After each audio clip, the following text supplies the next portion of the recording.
I think it is very obvious that the English have always been in love with Italy.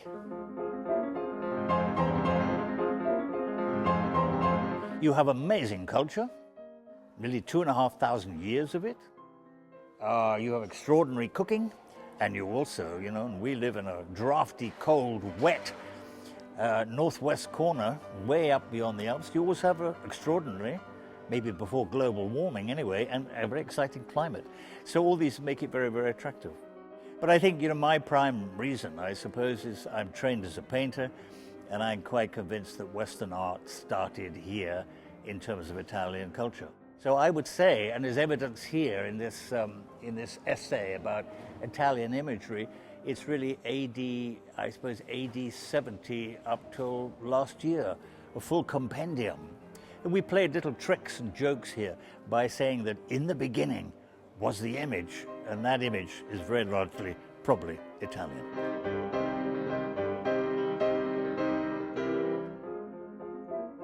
All art, that famous simile, is about standing on the shoulders of giants. The giants of the past are responsible for, we can now see further because we're sitting on their shoulders, but that continuity is very, very important.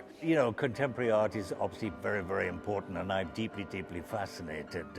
But we are here, at this particular occasion, is the entrance way to the whole notion of the Italian Pavilion. This is where you come in.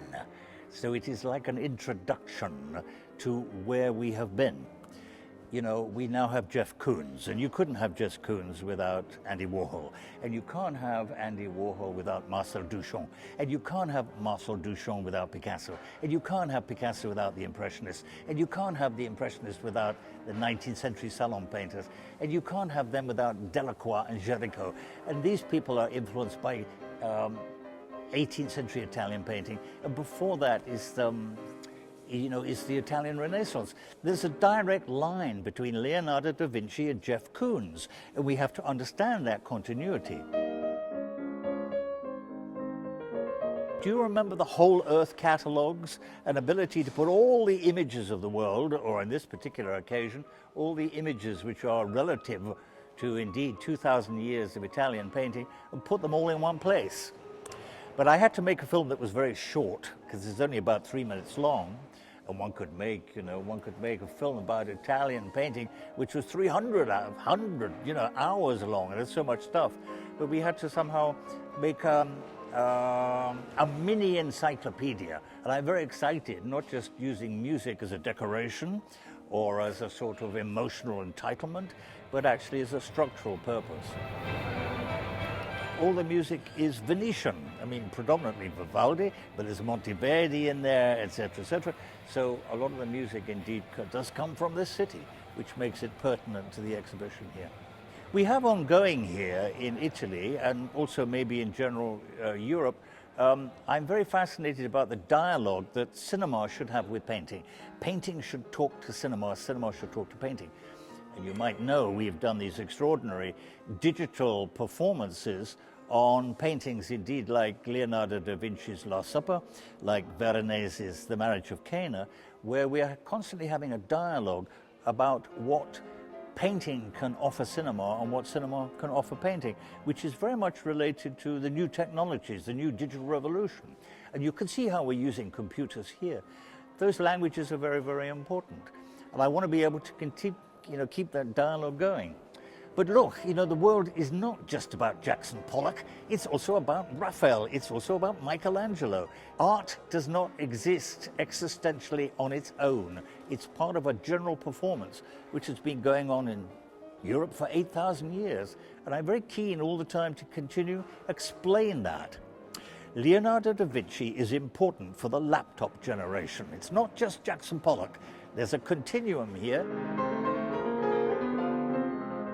I was trained as a painter, but very rapidly became a filmmaker.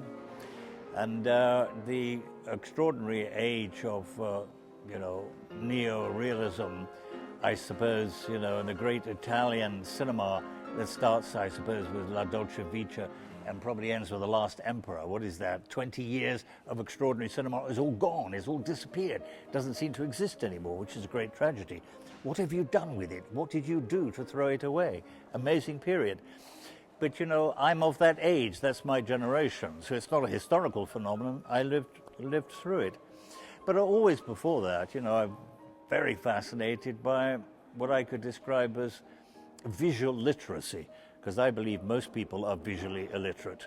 We're all very good across all the language barriers at being able to talk in text, and we have a text-based cinema. Every film you've ever seen starts life with a text, not with an image. And in you know, the English original Bible, what is that? The time of James I, it says, in the beginning was the Word. That's wrong, that's absolutely wrong. In the beginning was the image. And I think, you know, it's self-evident, very important to come to Italy to understand, both in terms of painting and certainly of cinema, what an image really is.